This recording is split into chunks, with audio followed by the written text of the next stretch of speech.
Hoje a nossa conversa é com Selma Wamussi, que é uma cantora moçambicana que construiu sua história em Portugal. Selma, é um prazer receber você aqui com a gente para poder falar um pouco sobre a sua história, sobre o que Deus tem colocado no seu coração e também a respeito de Moçambique.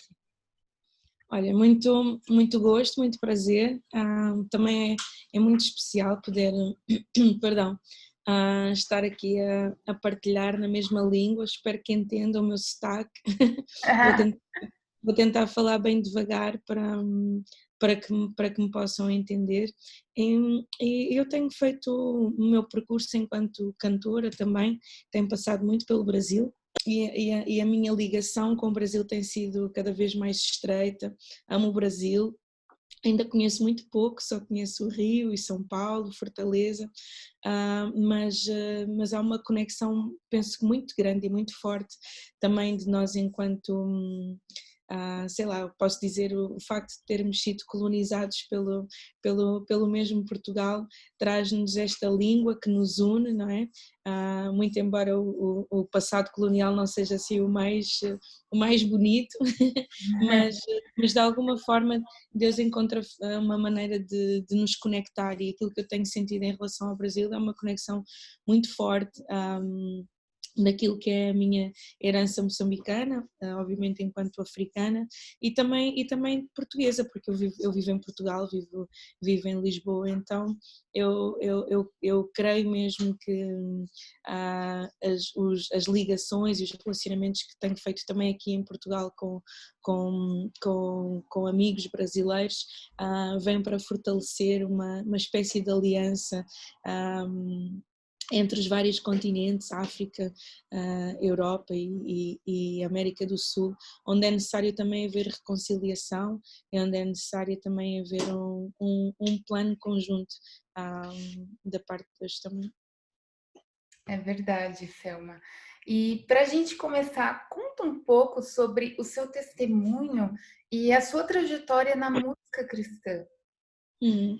Então, eu venho de uma família que não é uma família cristã. Os meus pais, bom, os meus avós, o meu avô, o meu avô cresceu na igreja protestante, a minha avó era católica, e isto da parte da minha mãe, da parte do meu pai. Sim, eu tinha uma bisavó e uma avó que eram cristãs, mas os meus pais fazem parte assim de uma geração de- que viveu muito o período da independência pós-colonial, etc. Portanto, aquele movimento entre o hippie e muito ligado ao comunismo, etc. Portanto, eles não me deram uma educação nada religiosa ou espiritual, hum, mas quando eu tinha cerca de 12 anos eu comecei assim, a sentir assim uma chamada, e eu disse para a minha mãe: olha mãe, eu acho que Deus está a falar comigo e Deus quer falar comigo. E então ela achou super estranho, né? Porque nós não tínhamos essa cultura dentro de casa, ou de ir à igreja, ou de fazer outras coisas. E eu disse que queria muito explorar, perceber o que é que Deus estava a fazer, o que é que Deus estava a fazer, e ela na altura conduziu-me para a Igreja Católica, para, para a catequese, não sei se isso se chama catequese também. E eu fui, eu lembro-me na altura de achar, eu gosto muito da parte em que se fala da vida de Jesus. Achei sempre assim muito interessante do ponto de vista intelectual e do ponto de vista humanístico. Eu achava que era muito interessante a vida de Jesus, mas aos poucos fui-me desligando um pouco, porque eu sentia que pelo menos no lugar onde eu estava, que muitas pessoas não viviam ou não praticavam aquilo que eu vinha aprendendo sobre fé e sobre uma vida com Deus. Então eu, pronto, afastei-me, pensei, ok, já tive assim a conversa com Deus que precisava e acabou. Mas houve um dia muito especial, porque os meus pais viviam em Portugal e eles regressaram a Moçambique quando eu tinha mais ou menos 14 anos, e nessa altura eu comecei a viver sozinha cá, porque pedia a eles para ficar cá em Portugal a estudar, e eu tinha 18 anos quando uma prima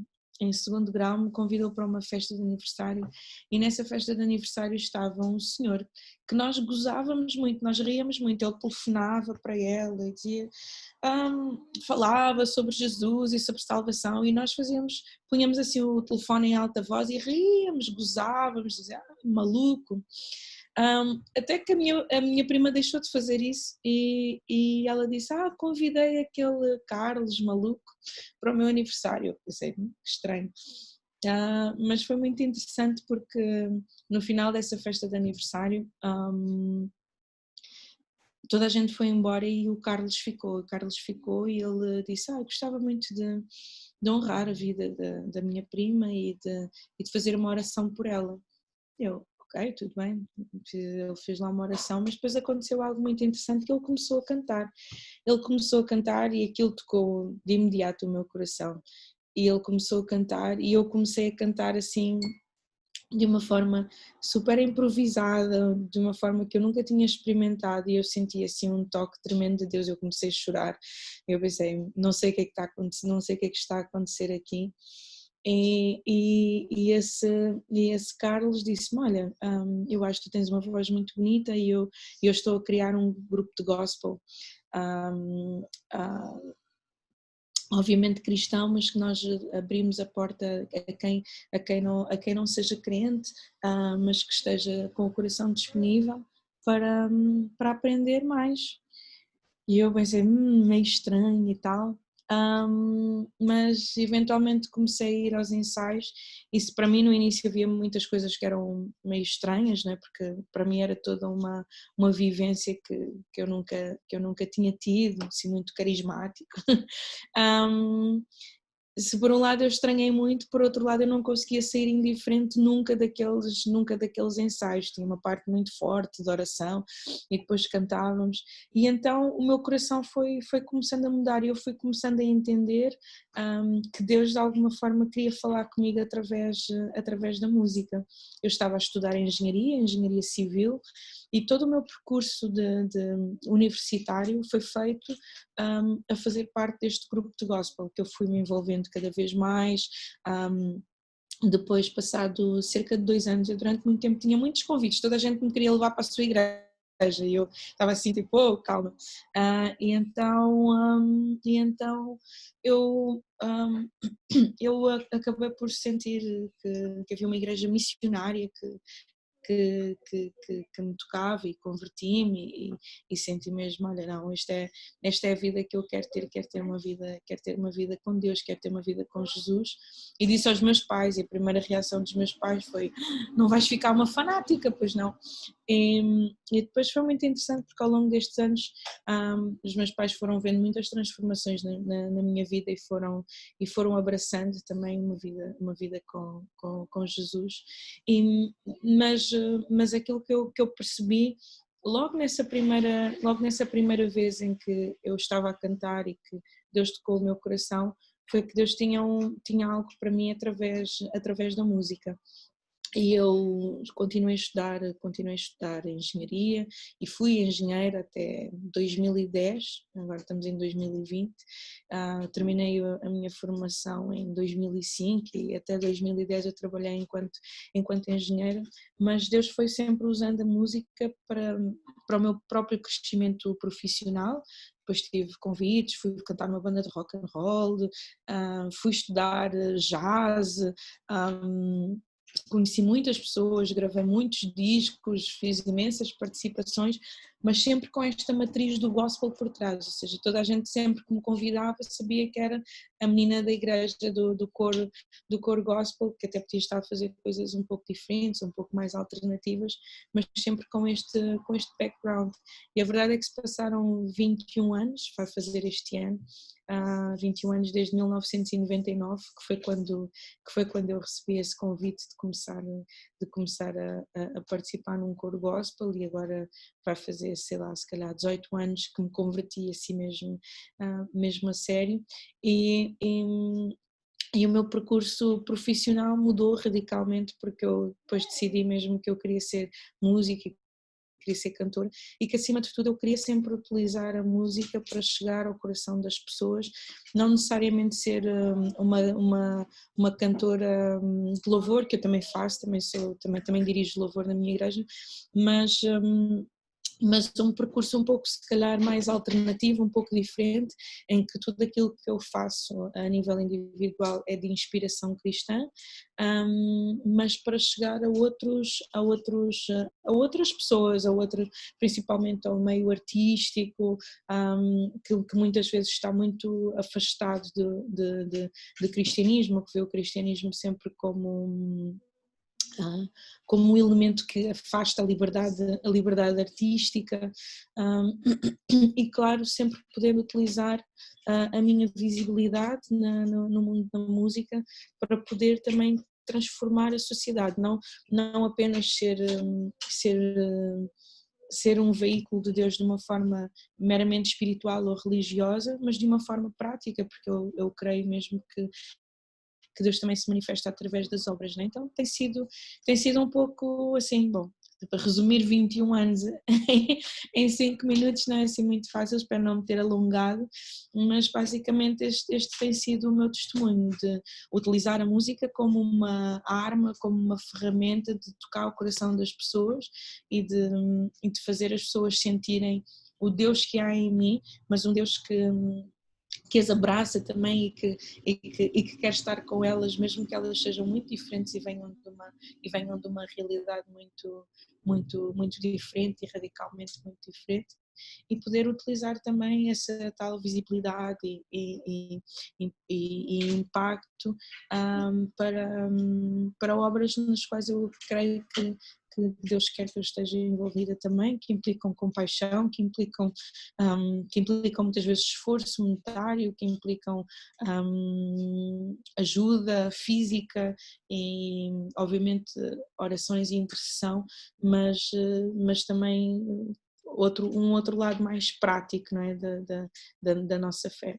Incrível ver, né, como você se tornou realmente uma referência de cristianismo mesmo, né, sendo moçambicana e tendo essa influência em Portugal.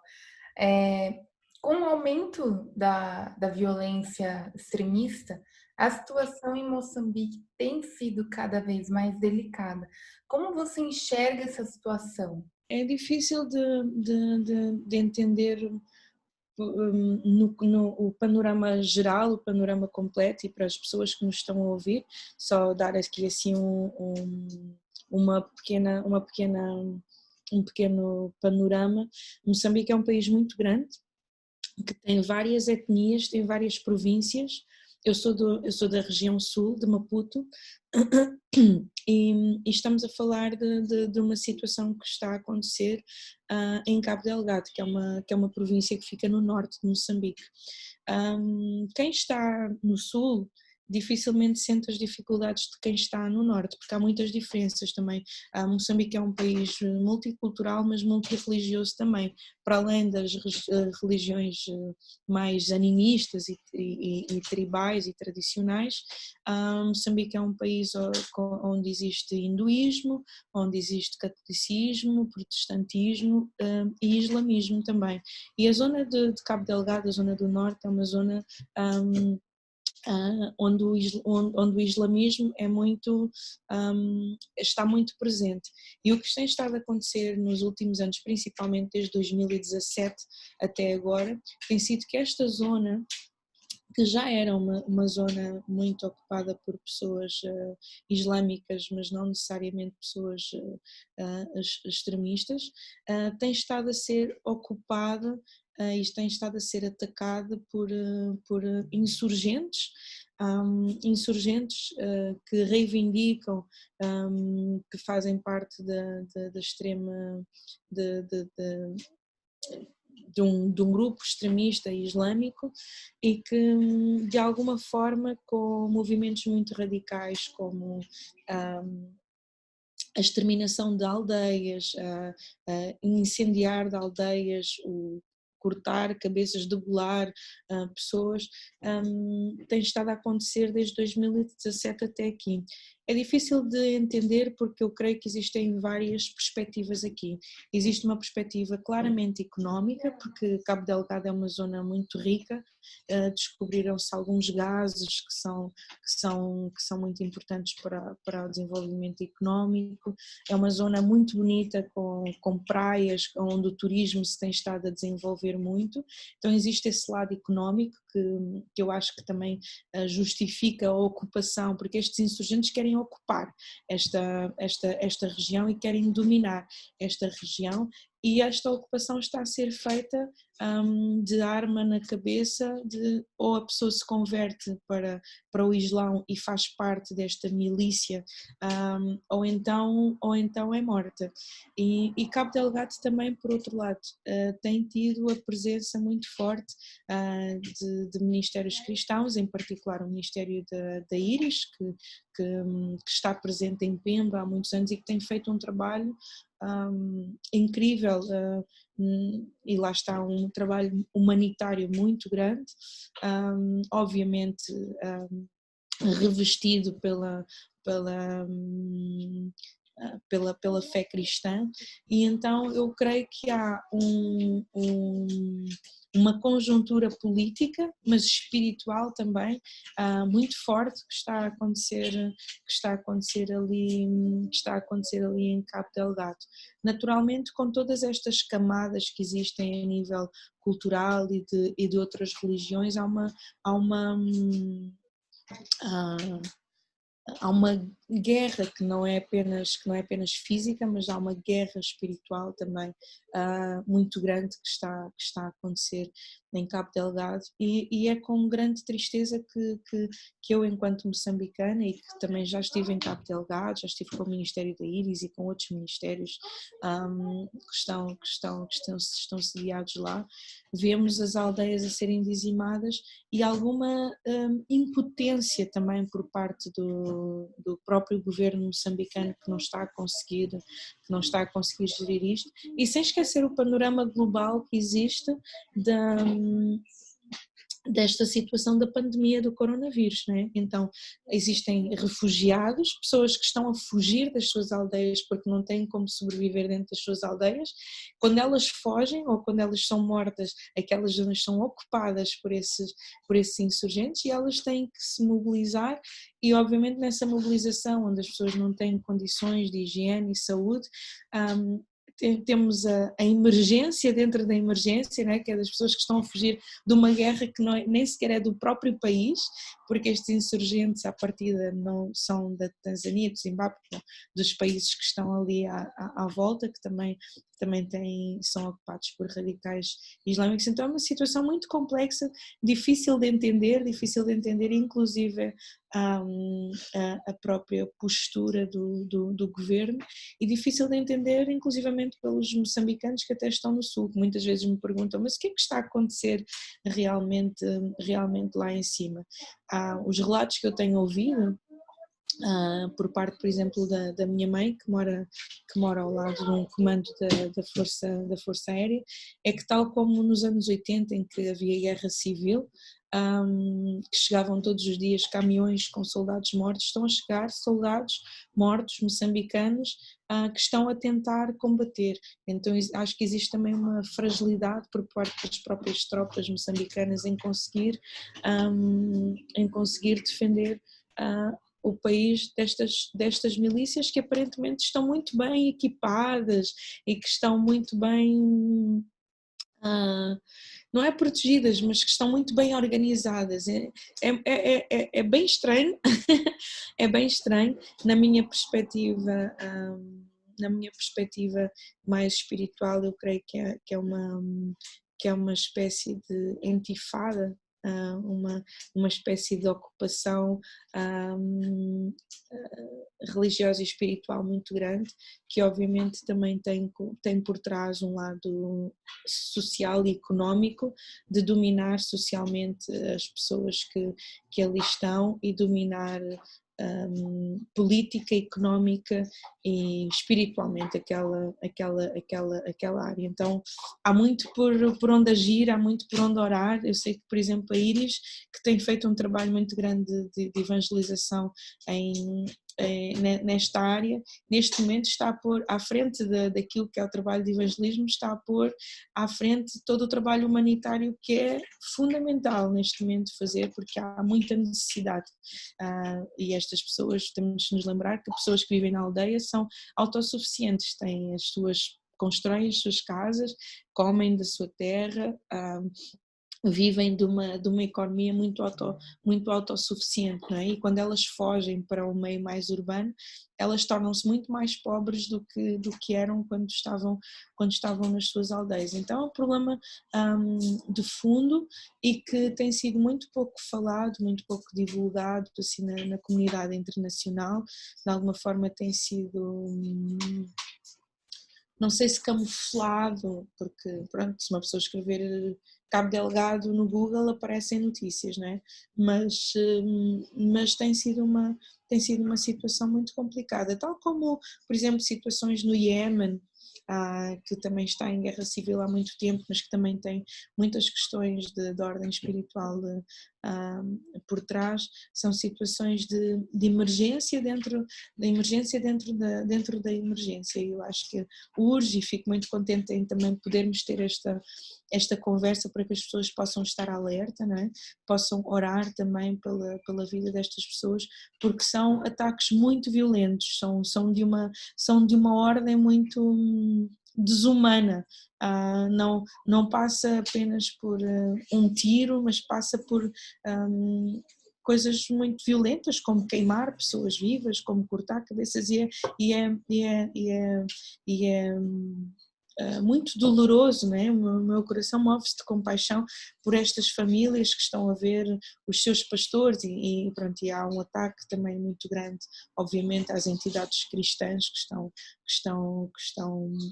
estão a ocupar Cabo Delgado. Então é todo um mundo muito complexo de entender as motivações e as forças que estão por trás de toda esta ação, que já dura pelo menos há 3 anos, mas que está cada vez mais forte, cada vez mais forte.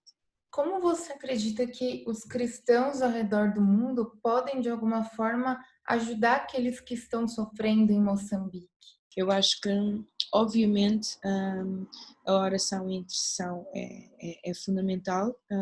É fundamental que Cabo Delgado possa estar nos nossos corações, possa estar na nossa mente, não é? Porque quando nós não visualizamos, quando nós não vemos uma situação, conseguimos ficar mais desligados.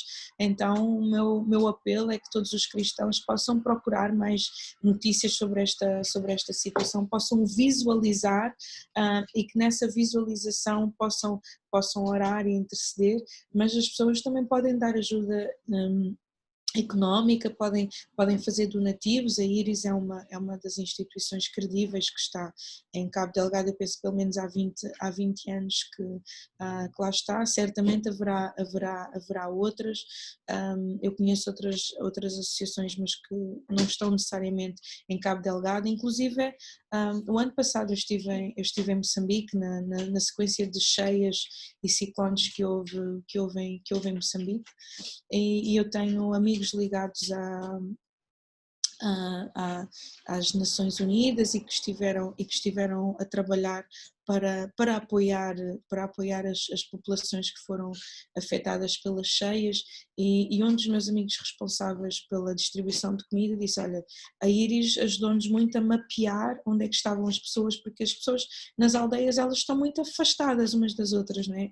Temos que imaginar uma região muito grande em que as pessoas estão isoladas, então é muito fácil de atacar. As pessoas não vivem armadas, elas estão desarmadas, vivem no sossego da sua quinta, do seu lugar, não é? Então, muito importante visualizar o que esta região, visualizar o que está a acontecer, orar, interceder, fazer donativos e quem tiver esse coração, por que não, a contactar associações pelas quais se possam tornar missionários, mas eu creio que para quem está longe e para quem não pode ser missionário, ou inclusive para quem não tem meios financeiros para apoiar, para enviar um donativo, o simples facto de nós falarmos sobre isto, dar visibilidade, dar voz a esta situação, vai ser importante também na resolução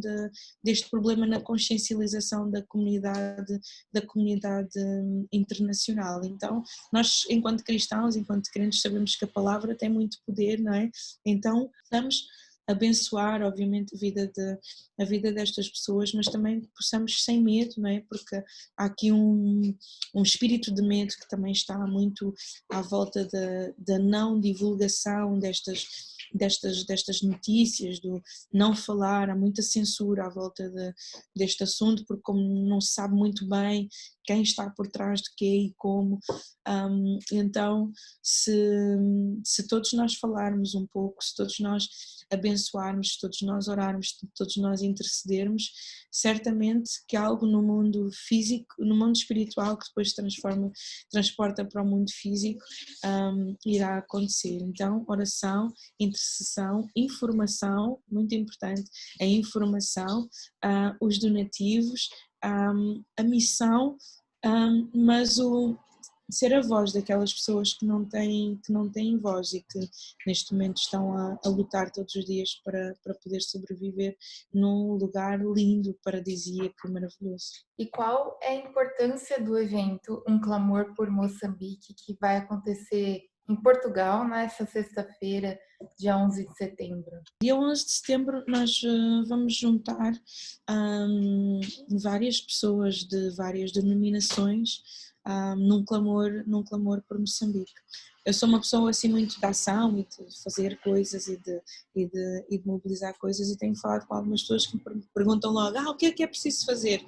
E tanto eu quanto as outras pessoas estamos envolvidas nesta ação, sentimos que antes de agir, antes de fazer algo, precisamos mesmo, enquanto igreja, corpo, independentemente das nossas denominações, umas mais carismáticas, outras menos, umas mais conservadoras, outras menos, enquanto corpo que sabemos que é em Jesus que nós nos respaldamos e que é nele que nós confiamos, sentimos que há um tempo de orar e de interceder, naturalmente com uma informação por trás, e este evento vai ter esse lado informativo, de fazer com que as pessoas possam visualizar o que é que se está a passar, com alguns testemunhos, o que é que se está a passar em Moçambique, mas eu creio que a importância deste evento se prende com a união da igreja, por um lado, e por outro lado, com esta sensibilização dos cristãos àquilo que está a acontecer no mundo físico e no mundo espiritual em Cabo Delgado. Então, também daí peço que vocês, enquanto Brasil, querido, e outras plataformas outros países podem ser atingidos através da vossa plataforma, que possam estar connosco em oração. Nós vamos estar a partir das 20 horas de Portugal, num tempo de informação, mas acima de tudo de oração e de intercessão, para que possamos também saber como agir, qual a melhor forma e a forma mais sábia de agir perante esta situação. Certamente acreditamos que as nossas vozes serão ouvidas e que Deus também irá atender a este clamor de união de muitos que se vão unir para orar por Moçambique, e acima de tudo pela destruição de tudo aquilo que são alianças, tudo aquilo que é uma herança hereditária que pode estar a trazer também maldição para esta região, mas acima de tudo por uma resolução desta situação e por um levantar daquilo que é a vitória de Deus também naquele lugar. Então fica aí o convite, né? No dia 11 de setembro, às 8 horas de Portugal, às 4 horas do Brasil, todos podemos parar para clamar por Moçambique. E Selma, mais uma vez eu gostaria de te agradecer pela sua contribuição, por expor uma situação tão séria, delicada, em que muitos realmente não têm consciência do que está acontecendo. E obrigada pelo que Deus colocou no seu coração, né? A respeito das coisas do reino de Deus e a respeito daquilo que está acontecendo. Muito obrigada. Muito obrigada eu e que as minhas palavras possam de alguma forma deixar-vos curiosos também em relação a Moçambique. Moçambique é um país lindíssimo, é um país muito, muito especial e muitas coisas incríveis estão a acontecer em Moçambique também para o reino, e acredito que há uma guerra espiritual muito grande que está a acontecer, então que nós possamos também, enquanto exército no resto do mundo, que nos possamos levantar para clamar e tomar posse de um lugar que merece todo o desenvolvimento franco e em paz. E pronto, e obrigada também pela oportunidade de poder falar um pouco mais sobre Moçambique e sobre Cabo Delgado.